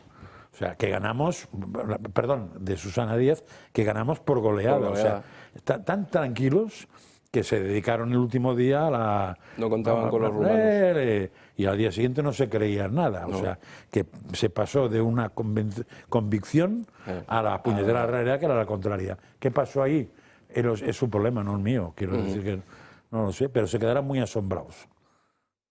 Miguel Ángel, ¿querías añadir algo más? No, en principio era lo que quería decir, Pues vamos a otro tema, estos últimos 5 minutos. Vamos a hablar del lío, otro nuevo lío del Gobierno, en este caso por la subida del salario mínimo interprofesional, que ataca directamente a la patronal, pero Garamendi, lejos de callarse, ha contestado directamente a la ministra Yolanda Díaz. El Gobierno vuelve a entrar de lleno en una nueva guerra. Esta vez los protagonistas vuelven a ser ellos, Yolanda Díaz y Antonio Garamendi. Y el motivo ya lo conocemos, la subida del SMI. Este martes el Consejo de Ministros aprobó la subida del 3,1% del salario mínimo, lo que lo eleva ya a los 1.221 euros. Esto, desde un inicio, contó con el no de los representantes empresariales. Ante esto, Pedro Sánchez pidió a los empresarios que pagasen más a sus empleados, unas críticas que elevó aún más Yolanda Díaz durante la rueda de prensa de este martes, tras el Consejo de Ministros. El señor Garamendi, presidente de la patronal, gana 23 veces el salario mínimo interprofesional. Le pido prudencia y responsabilidad. Algo que no ha sentado nada bien al presidente de la COE, que ha tachado directamente a la ministra de Trabajo de populista. Es que yo creo que ya aburre, o sea, sinceramente, creo que ya es aburrido, es populismo. O sea, volvemos al populismo, es decir, en España los salarios estarán donde tengan que estar en función de la responsabilidad de la gente, es la que es. Para el Gobierno esto es solamente una medida que permitirá a los trabajadores vivir con dignidad. Para Garamendi es un ataque claro y conciso contra los empresarios. Una Yolanda Díaz que también cobra unas cuantas veces más ese salario mínimo interprofesional. Por cierto, se desconoce el sueldo de los altos cargos de UGT y comisiones obreras. No estaría mal conocer también cuánto cobran. Sí, de todos modos, Garamendi ha contestado esta mañana, que me pareció muy interesante, a Yolanda Díaz una cosa, que de las 52, que ha dicho que 52 veces el salario... 23 veces, ¿no? No. Ha dicho que Garamendi gana 23 veces más ese salario. De los 23, mínimo. 12 y medio se van al Gobierno, al Estado. Sí. Porque paga más del 50%, lo cual también tiene otra manera de medirse. Hombre, para gente es un sueldo exagerado, pero eso es un tema distinto. Pero está claro que Yolanda aporta menos al Estado, ¿eh? En cualquier caso, es otro ejercicio de incoherencia de una señora que es conocida como Yolanda Faction y que se gasta 300 euros en una noche vieja en un hotel, que puede hacer con su dinero lo que le da la gana, pero también debería ser coherente con sus principios. En cualquier caso, esta gente siempre está con el igualitarismo a la baja, es decir, les gustaría el sueldo más frecuente en España ahora mismo, el salario más frecuente, que son 1.500 euros. Y, perdón, el más frecuente son 1.200 euros y el salario medio son 1.500. Es decir, es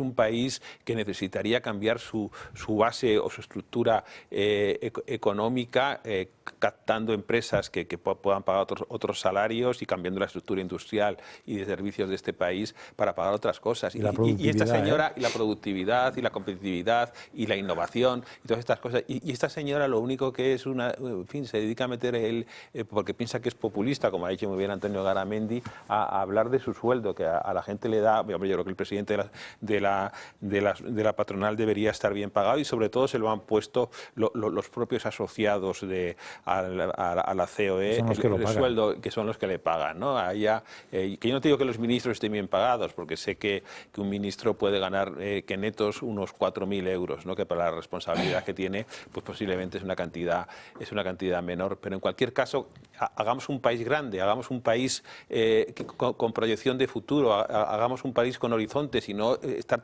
permanentemente en esta pequeña mierda, con perdón, de los sueldos tan bajos, la gente tan precaria. Veremos a ver dónde llega esta guerra entre la patronal y el gobierno. Gracias, como siempre, hemos llegado al final del programa. Gracias, como siempre, por acompañarme. Yo dedico estos 20 últimos segundos del programa de hoy a mi compañero Gabriel Serrano, que hoy decide dejar esta casa, el Toro Televisión, este programa Dando Caña, porque se adentra en una nueva aventura profesional. No sé si mejor o peor, pero está claro que con muchísima suerte allá donde va, porque tenerle a él es un verdadero privilegio como compañero. Es la alegría de cada mañana en esta redacción, de parte de todo el equipo de Dando Caña. Pues la mejor de la suerte, te vamos a echar mucho de menos. Algunos pierden un compañero, pero otros, me incluyo yo, ganamos un verdadero amigo. Yo me despido, hasta mañana, como siempre a partir de las 12 del mediodía, aquí en Dando Caña. Disfruten de la tarde de hoy.